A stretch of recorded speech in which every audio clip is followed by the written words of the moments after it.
Hey guys, today I'm here with a good friend of mine called Nick he's from the Last Life forum, which unfortunately doesn't exist anymore. Or it does, but like in some kind of mutated Frankenstein form, I guess, on the MMO forums or whatever they're called. And today we're gonna do a little podcast about Metro 2035, which is the third book in Dmitry Glukhovsky's series or trilogy. And I guess maybe before we actually get onto the discussion, maybe we could just give like a quick overview of what the book's about in case anyone doesn't know. So it continues the story of Artyom, the protagonist of the first book, 2033, who doesn't appear in the second one, but he's also the protagonist of both games. Takes place after 2034, and it doesn't forget the events of 2034, but like I said, it's more of a direct sequel to 2033 and Last Light, the game, because it takes some elements from the game. And I guess, without spoiling too much, it's set after this sort of, like an altered version of the so-called good or like redemption ending, right? I would say that. Yes, I think so, yes. Yeah. And yeah, I guess we'll try to do it so that the first part of the video, maybe like half or so, we'll just see how it turns out, will be mostly spoiler free or like without any really serious spoilers.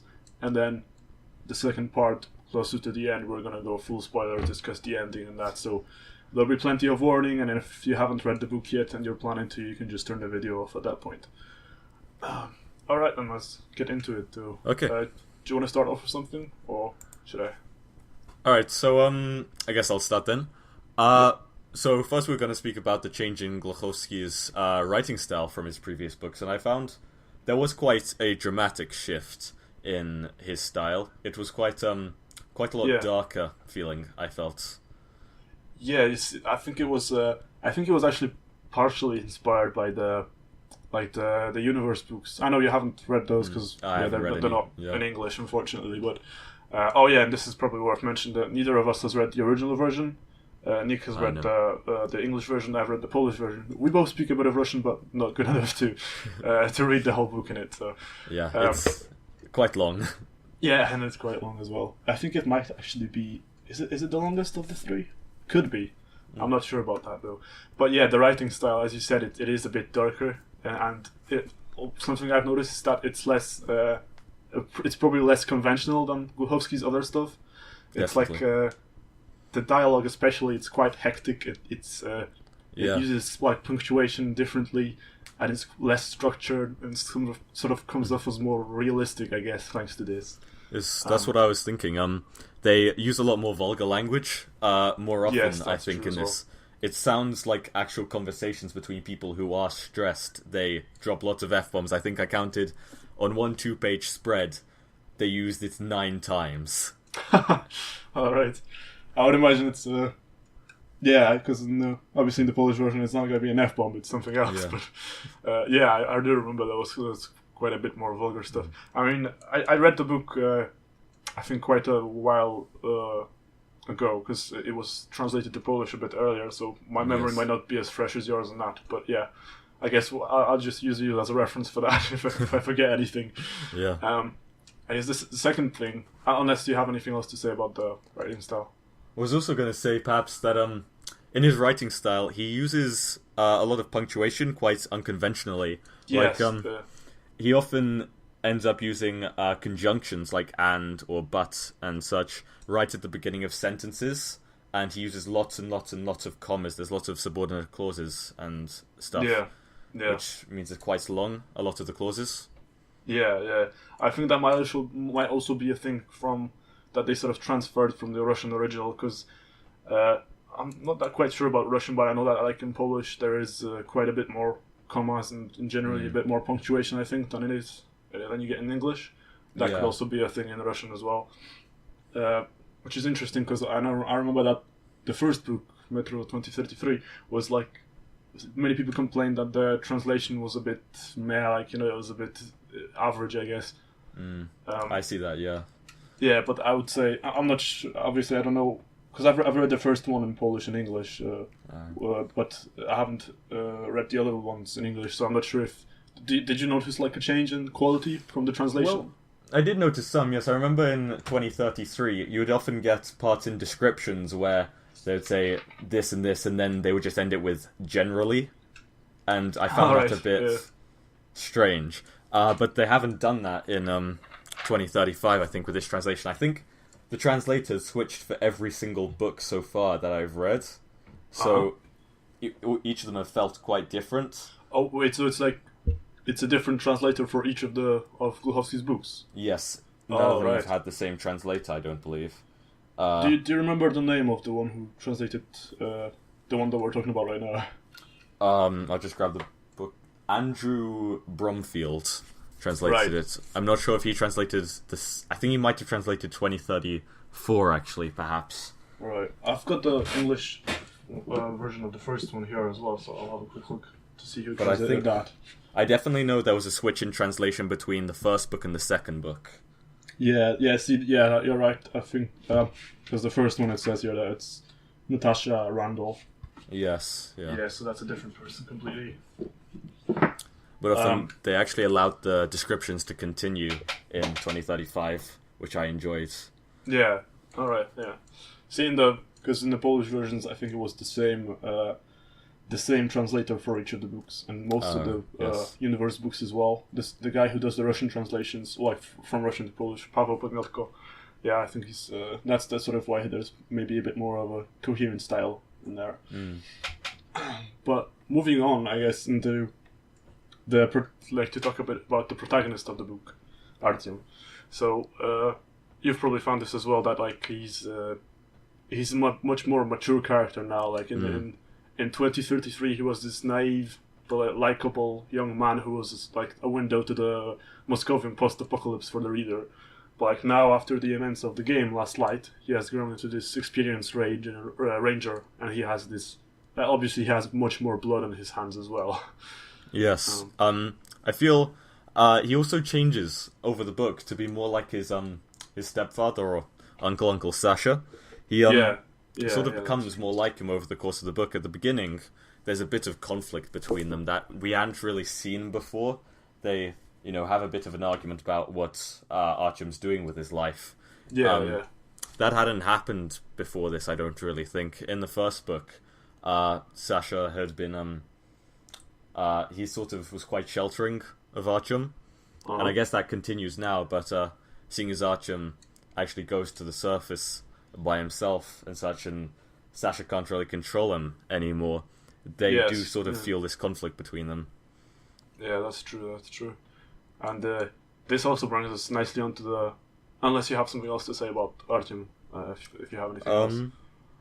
Well, I could also say, I guess, that he used to be, in 2033 at least, he was very hopeful, he seemed. He wanted to save the world, but that's changed a lot by this point, because he's very pessimistic nowadays. Frankly, throughout a lot of the book, he seems like he would not care at all if he was dead.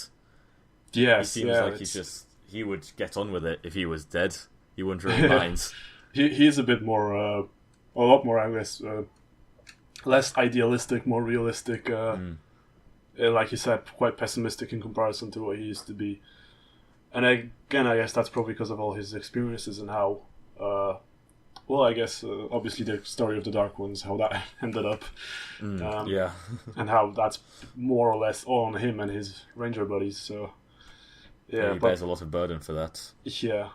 And then, but I thought like the topic of his stepfather, that sort of brings us on nicely into the character of Anna, which is she was invented for Last Light also by Glukhovsky, I would imagine, because Glukhovsky did even more work on Last Light than he did on 2033, the game. Yeah, he wrote it, I think. He wrote the entire story. For it, yeah. And I think that was the framework, the basis for the story of Metro 2035, because originally he was saying, like, in interviews and shit, that was going to be in a book adaptation of the game. But then it sort of grew out of that and turned into a continuation of that. Yeah. And Anna was also, like, quite... there was an even larger conflict between her and Artyom than there is. It's like this well, not exactly, but it is sort of like a stereotypical marriage Gunstower, because they are married now after the events of Last Light. She's obviously Miller or Mjolnir, or the colonel. I think he was the colonel or something, or a major. But the leader of the Rangers. She's his daughter, and apparently the marriage went on without his consent or without his blessing, I guess. And she moved, like, she completely abandoned her ranger lifestyle to move with Artyom to his exhibition. Exhibition, or WDNH or VDNH, his home station. And she's like, she just wants them to have a normal lifestyle. She wants to have kids, or at least one child. But then there's Artyom, who's obsessed about this. Not much of a spoiler, because it's right at the beginning. Yeah, and it's like the premise of the book. Because basically Artyom is convinced that at the end of Metro 2033, he heard a transmission from outside of Moscow just before the bomb started falling. And since then, he's, after the events of Last Light, and now that he's living with Anna on his home station, he ventures out onto the surface with his little radio station, like weekly, if not daily, and obviously endangers his body, himself to amounts of radiation, and basically really reduces like the chances for him and Anna to have a normal healthy child and a normal healthy lifestyle as well, like as a normal family, I guess. So there's a lot of conflict with them. Yes, Anna's very angry about that whole thing, because she stopped going up to the surface herself stalking, so that she could have children. But Artyom keeps going up there, and I believe she refers to it as frying his junk up there. Yes, when he goes up to the surface, because he's probably going to have mutant children from that. Exactly. If at all, if he doesn't go completely sterile. And sterile. Yeah. But I think we talked about this a bit before, how we both found that she was a bit of a wasted opportunity, I guess, for the writer to create like a more interesting female persona for the series. Definitely. I mean, she was definitely wasted, I think. There's this one section in the book, I think we spoke about it before. It's not much of a spoiler, but he mentions something, Glukhovsky describes something like, her brown nipple poked out defiantly, and I felt that was very out of place. Incredibly so, because in the scene she's wearing like a thin dress as well, despite everyone else in the metro wearing thick clothes because it's absolutely freezing. Yeah. It feels very out of place, a lot of the stuff that happens with her, frankly. I guess that is sort of quite... It's like a mirrored version of the scene in Last Light as well, where it's sort of basically her nipple pokes out, literally, in the scene where she's like sits on Artyom's lap. Like that sort of as well, that was quite out of place, and like they could have made a more mature, more decent scene of them basically just going on the moment, because it's sort of like their relationship is easily like a sort of in the moment kind of thing. Like it's not something they really planned out. Yeah, so it just sort of happens. Yeah, exactly. But then there is this nipple poking out, like giving the scene like a really comical. It was very, very strange. Yeah. And that's something that baffled me as well about Anna, is that there's this conflict between her and Artyom, but then at some point in the book, I'm not going to spoil it yet, I don't want to talk about that much, but she sort of decides to completely forget the bad blood between them and just sticks with him. Yes, definitely. Yes. And go on. It's very strange. I mean, I was thinking about this just earlier. It's a very, very strange moment, because they've had fights all throughout the beginning of the book. It seems like they're going to split up, but then she just suddenly starts sticking with him and won't let go of him, despite Artyom almost wanting to let go of her. Yes, definitely. It's it's just a bit bizarre, really, how they handle this. Well, how Glukhovsky handled this. And moving on to another topic, I guess something that actually bothered some Polish readers. I'm not sure about how it's been picked up by the English readers, but some of the Polish readers thought that the book was like really light on world building and like atmospheric aspects in comparison to the previous ones. And that's mostly because it was like considerably more political in nature than its predecessors. Like I'm not sure if you've noticed, like well, you've definitely noticed that there's no mutants in the. I think there is no mutants in the book, definitely. right? Yeah, I remember reading it, and along the way I was thinking, there's got to pop up a mutant at some point. I mean, they were there in 2034, I remember them, I'm not crazy. They were in that station, I remember it, so they must be here somewhere, but just none happened. They mentioned the Dark Ones, like, twice. Those are the only mutants, apart from human mutants, like, that the Nazis talk about. That's all they mention about mutants. Yeah, and then, also, like, that you've mentioned the Dark Ones now, that seems to be the subplot of the Dark Ones from Last Light. Again, I don't want to spoil too much, especially if someone hasn't played the game, but I would imagine most people watching this would have. Probably. That seems to be completely finished as well in the books, as opposed to what happened in the games. That the little Dark One is not canon in the books, I guess. It's like sort of, he's not even mentioned, so it's sort of like he doesn't even exist in the book canon. Yeah, well, they briefly mentioned him in the Gospel according to Archam, but yes, I don't think it was. Yeah, I don't think it was the same Baby Dark One.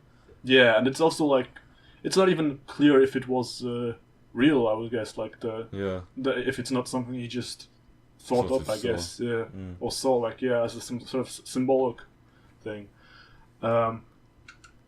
Something I really liked about the book is how the Rangers of the Order this time were presented as a much shadier organization than last time, and obviously, like when you think about it, that makes sense because from the start they were this trigger-happy, militaristic, authoritarian faction that helped Artyom rid the humanity of its last hope for recovery, like with the Dark Ones, and this time you see this. I would say it's probably appropriate now to move into spoiler territory, right? Yeah, probably. I think we can move into it. Yeah, so if you're watching this and you haven't read Metro 2035 yet, I would advise, unless you're not planning on reading it, then you can stay and watch, but yeah, spoiler warning, you've heard it here.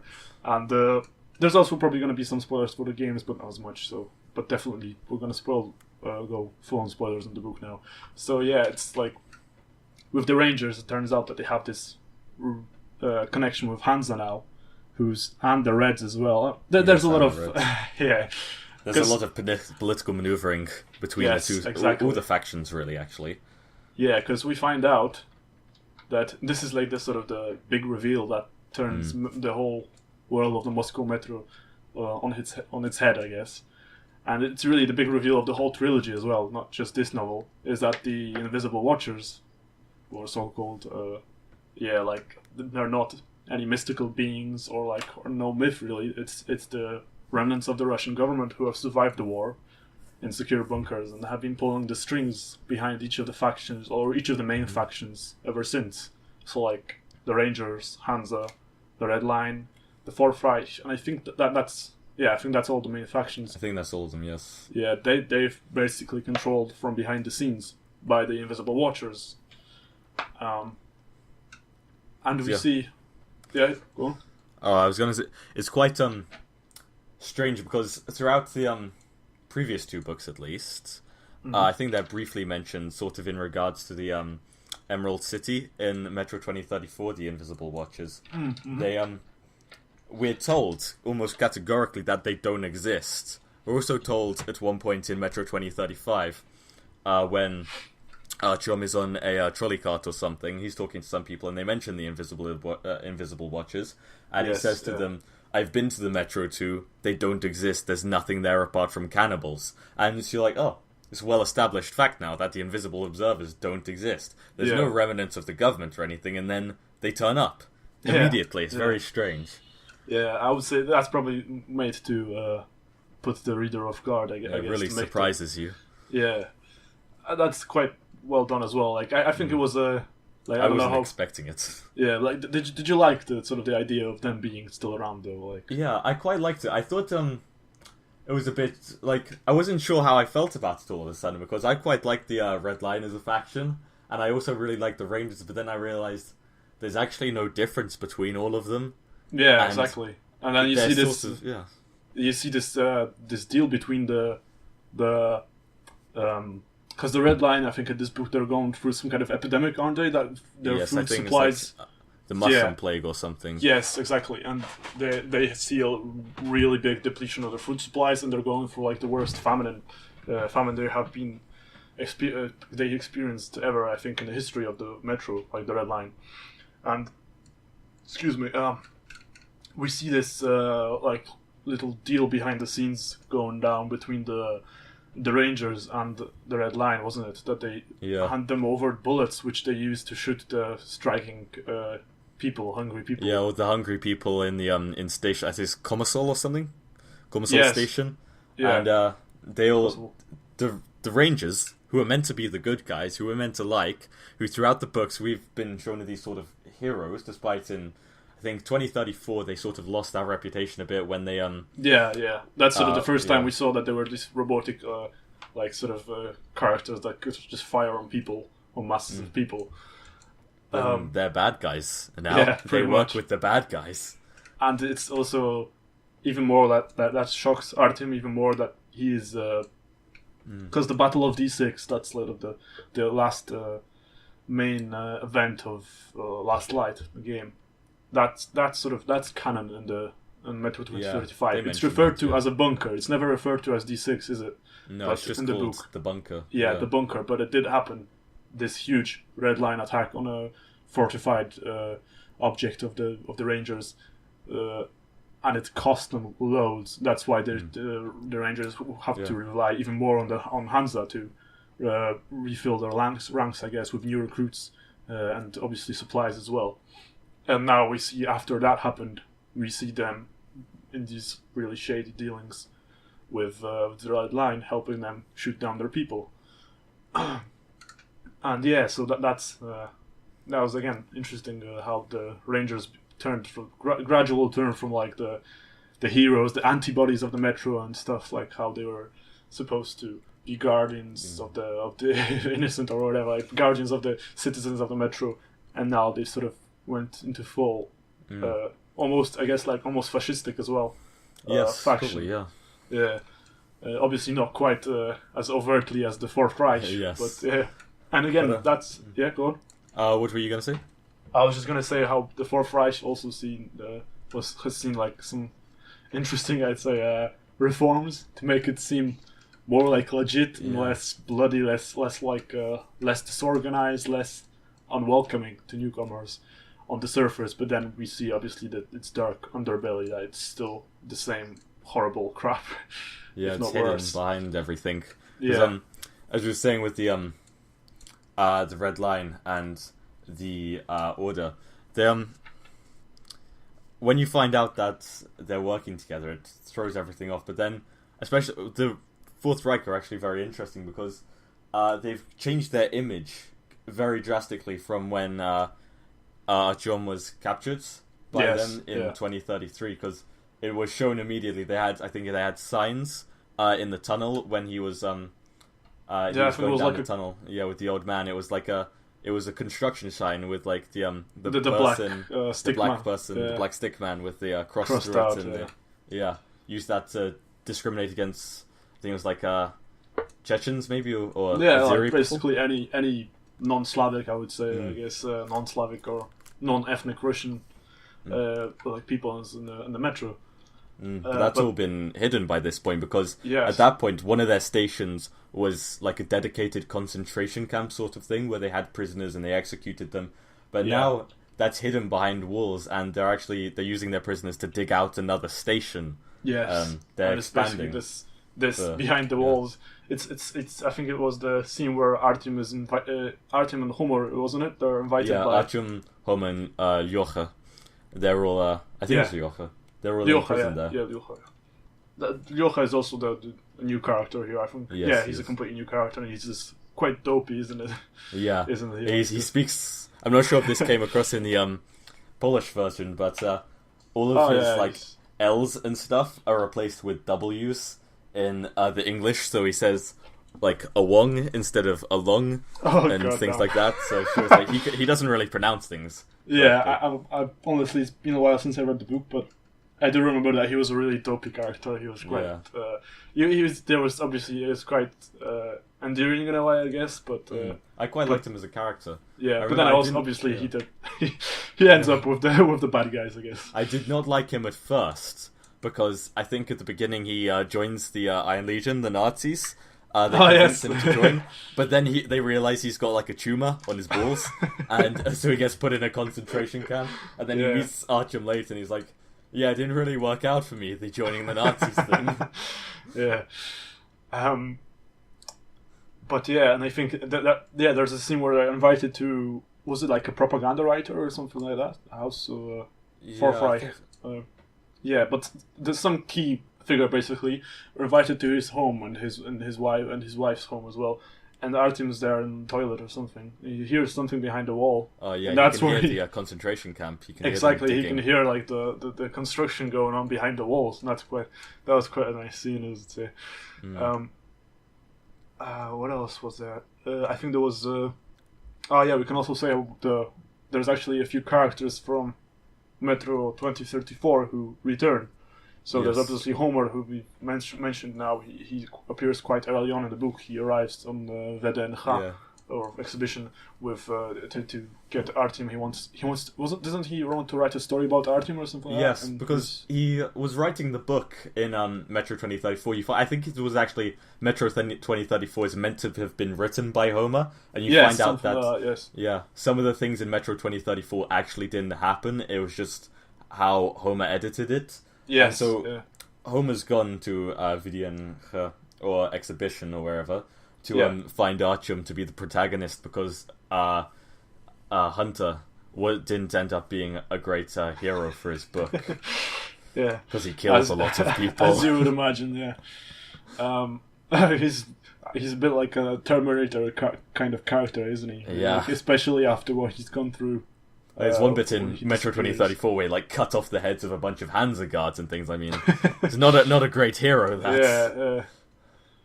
And there's also another character that appears returns from Metro 2034 is Sasha, not the male Sasha, but like the female Sasha, the one who was like sort of the romantic-ish interest, I would say, of Hunter in 2034. I think she's... How old was she? I think she's quite young, isn't she? She was 17 in 2034. Actually, yeah, it says she's 18 at some point, I think, in 2035. Yeah, so she's very young.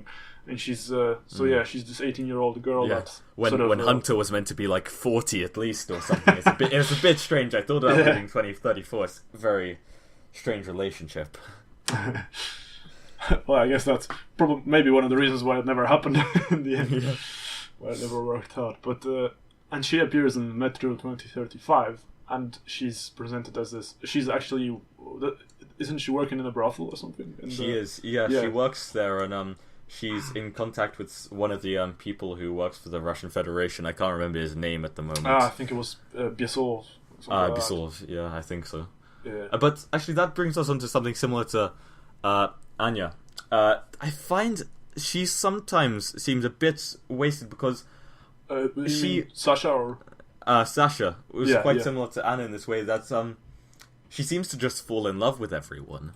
Yeah, that's true. It's a bit weird. I would guess it makes a bit of sense since she's young and like impressionable maybe, and she's obviously, I think she has these all sorts of like outlandish ideas about what the world looked like before the nuclear war, because she obviously never seen it. She was born afterwards. Yeah, that's actually quite a recurrent theme throughout the book because it's stuck in Artyom's head. Yeah, and also like this is like a character that Artyom falls in love with, I guess. He's like completely intoxicated, I would say, like by her at one point. What else could we talk about? I guess we could talk about the ending. Yeah, good too. So the book ends, like, obviously, again, real big spoiler if you're still here and you don't want the actual ending to be spoiled. Well, you've already had the big reveal, so I guess since you're here, the ending is that Artyom has to... I think he pretty much flees the Metro, doesn't he? Because Hansa wants him. He's forced to flee because he becomes sort of this political, sort of enemy of the people or something. Yeah, because he obviously revealed...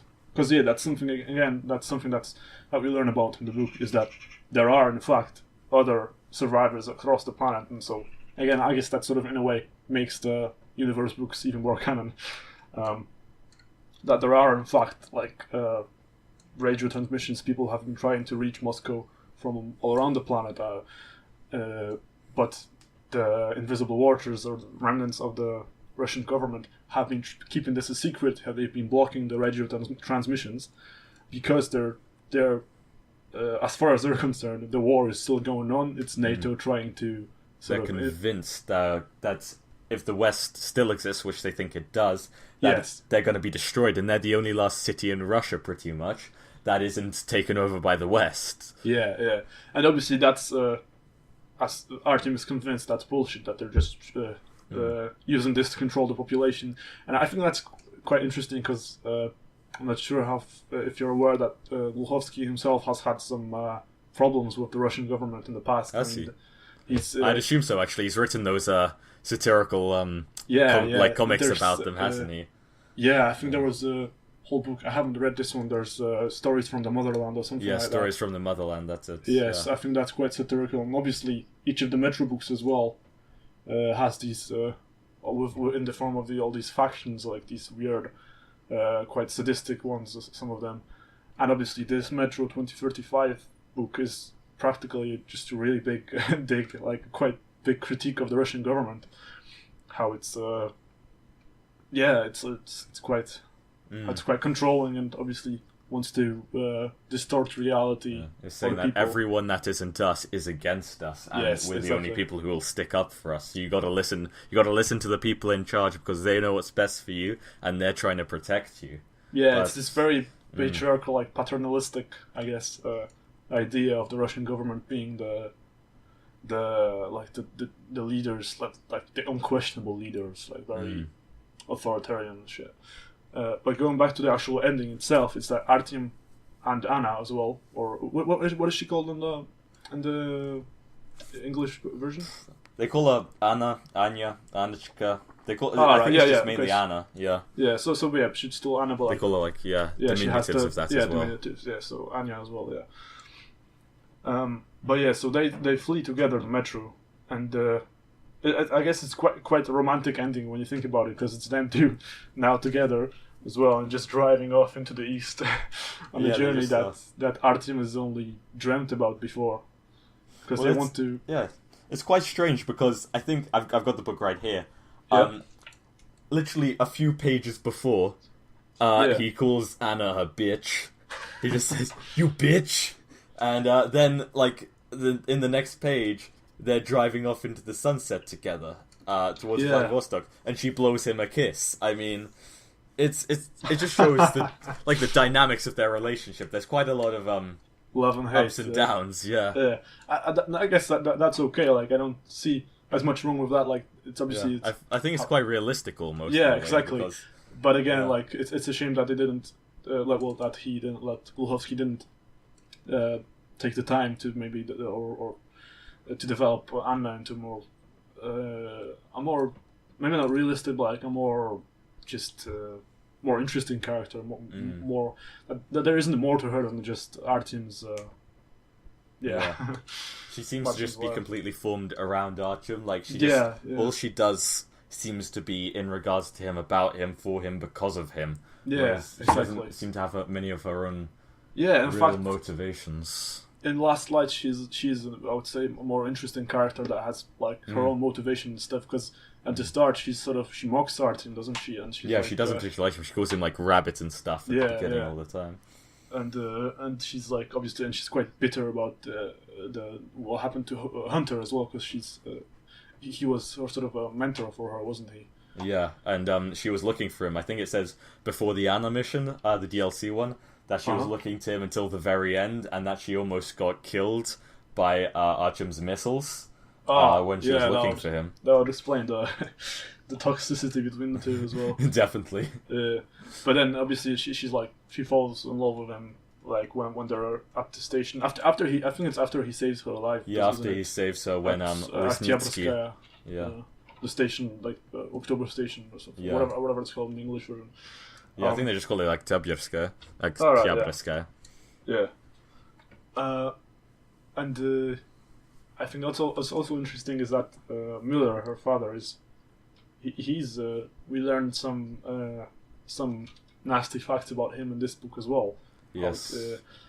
You'll have to refresh my memory on this because I don't want to say something that I wasn't actually in the book. But isn't it implied that he was sort of like there was a bit of domestic abuse going on between I him think and there her was. mother? Yes, there was. I think he beat their mother at least, and Anna really did not like him as a child. She didn't like him at all. He was evidently.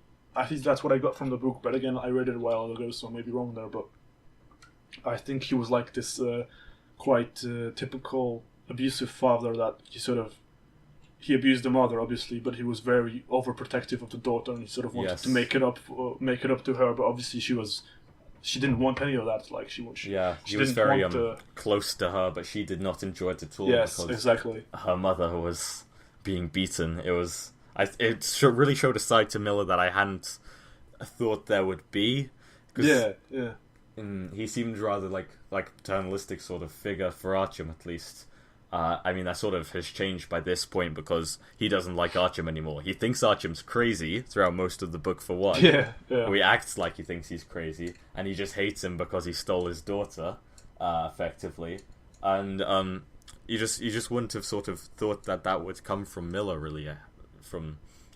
It shows it makes him quite a sort of three-dimensional character. I think there's parts that are hidden about him that we didn't know before. Yes, that's true. Yeah. And I think that's one of probably the better parts of the book as well, that they sort of managed to really flesh him out as a character and flesh out the Rangers as well with all this shady stuff, and really like upsetting the expectations maybe of some people, of some readers that were hoping for some war heroics from the Rangers, but then you have this harsh reality about them. And it's also sort of shown in a physical way as well that Miller, I think Miller in the English one at least, isn't particularly a hero anymore. He's as if you get the good ending, I'm not sure what the ending's redemption ending. I think it's called redemption. The good. Yeah, in Last Light, he's disabled. He loses his legs when the Red Line train comes into the bunker. That continues over into 2035, but he's also lost his right arm as well. But he's still sort of very proud. He about how he used to be. He doesn't want people to see him as this cripple. So he wears his coat over his right shoulder, so no one can see that he's missing an arm and things like that. Yeah, he very much still wants to be seen as this capable leader that doesn't need help from anyone else. And he's a very determined character. And you see that sort of. There's this one scene I think where Lechaga, Artyom, and Lechaga is a new character, and Yocha I think as well, are walking to the Red Line. And there's some other characters as well. They're walking to deliver that letter or something like that. I think it has photographs in it. To the Reich maybe actually. Yes, to the right. To the right. And they're talking, and Lechaga says that there was this one time where Miller fell out of his chair while trying to go to the bathroom, but he wouldn't let anyone help him, and he managed to somehow get back in his chair with one arm. But he spent half an hour doing it as well, because he's just so proud of how he used to be, and he's so sort of ashamed of how he's not this hero anymore, going out to save the world with his machine gun. Yeah, and Lechaga as well. I thought that was an interesting character as well. He's like you said, he's a completely new character. He hasn't appeared in any of the games or any of the books before, but here he appears. The moment he appears, he's already. It's established that he's this one of Artyom's best friends, one of Artyom's greatest comrades from the. Yeah, I think they call him his blood brother or something as well. Because they have the same blood type, and they after the Battle of the Bunker, one of them gave the blood to the other. I'm not sure which one it was to which. Artyom gave a 2 pints or something of his blood to Lechaga. Yeah, and that's how he survived thanks to that. He's a bit of an interesting character as well, because he's obviously very loyal to the Rangers at first, but in the end he's more loyal to Artyom, and that costs him his life, doesn't it? I think. Yes, it does, because they're in the comrades' court, and Lechaga takes Archam's side because Archam is there. I think he's gagged, he's bound, and he thinks that Lechaga's going to like sell him out and say, "Yeah, Archam's crazy. What he's saying about the jammers and stuff, it's all bullshit. It doesn't exist." But then he tells the truth, and all of the other guys in the Order that were like veterans who Archam knew, they all start taking his side. But then he gets shot in the back of the head very suddenly. It's almost like Game of Thrones, where you have no idea who's gonna die next, but then bang, he's dead. And it's like, oh my god, he's gone.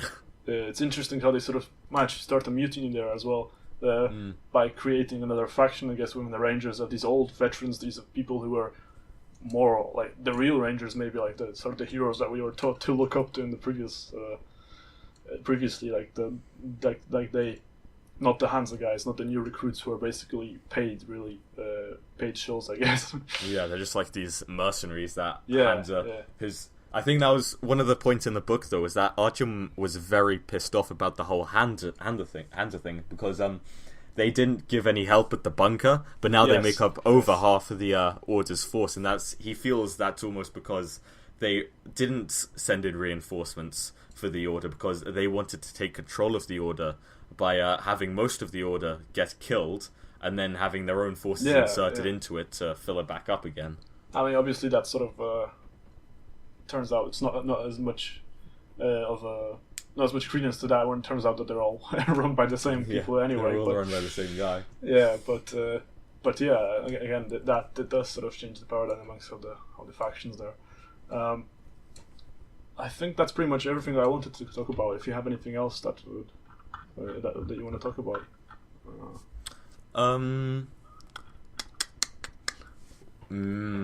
maybe. I'm not sure actually. I think that's most of the points we had to speak about. Yeah. To be honest, was there anything you wanted to mention? No, I think that's pretty much all. Okay. Cool. All right then.